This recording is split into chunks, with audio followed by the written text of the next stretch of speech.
안녕하세요. 사회복지학과 교수 이경옥입니다. 사람들은 누구나 다 행복을 원합니다. 실패와 상처, 고통은 가능한 한 피하고 싶어 합니다. 하지만 이것을 피할 수 없다면 어떤 결과가 일어날까요? 대답을 하기 전에 잠깐 제 손을 보십시오. 여기 유리컵과 고무공이 있습니다.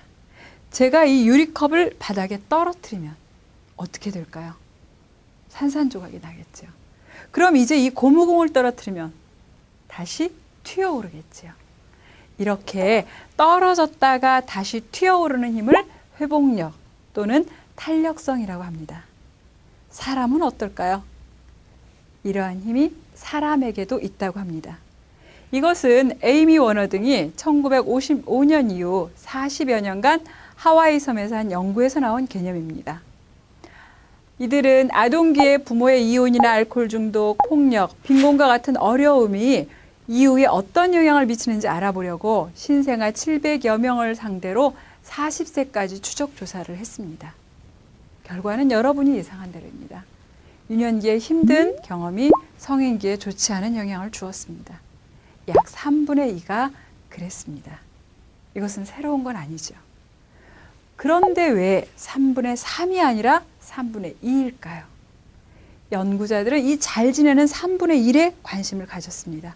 어떻게 이들은 어린 시절에 심각한 어려움을 겪었는데도 괜찮은 어른으로 성장할 수 있었을까?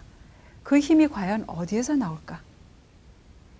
성공하고 살아남은 데 도움이 된 것은 긍정적 태도, 희망, 높은 지능, 강한 자존감 등등이었습니다. 그럼 이런 자질은 타고나는 것일까요? 타고난 것이기도 하고 주위의 지지를 받아서 강화된 것이기도 하였습니다. 그런데 재밌는 건 여기에 언제나 단 한 사람의 어른이 등장합니다. 그 아이의 입장을 무조건 이해하고 받아주는 어른이 적어도 한 명은 옆에 있었다는 사실입니다.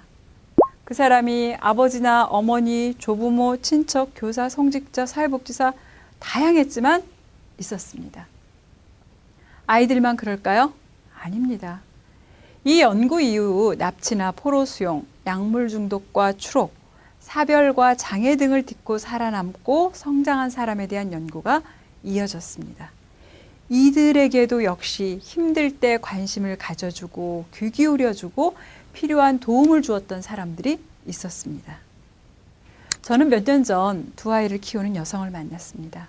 이 여성은 장애와 고립, 전 남편의 계속되는 폭력, 음주, 경제적 무능 때문에 힘들어했습니다. 자신은 아무것도 할 수 없다고 했습니다. 저는 그렇게 힘든 상황에서 어떻게 버티는지 물어보았습니다. 그녀는 아이들 때문이라고 했습니다. 그녀는 상담을 하면서 아이들을 지켜주는 기둥이 되기로 마음먹고 아이들과 다정하게 지내고 한부모 모임에도 적극적으로 참여하는 활발한 엄마가 되었습니다. 그녀에게는 아이들에 대한 사랑과 책임감이 회복력의 원천이었습니다. 그것을 옆에서 알아주고 지지해주는 것이 필요했을 뿐입니다. 가난과 질병 등의 어려움을 겪는 사람들은 그 속에서 최선을 다합니다. 더 나아가는 것은 고사하고 버티는 것도 쉽지 않은 상황이니까요.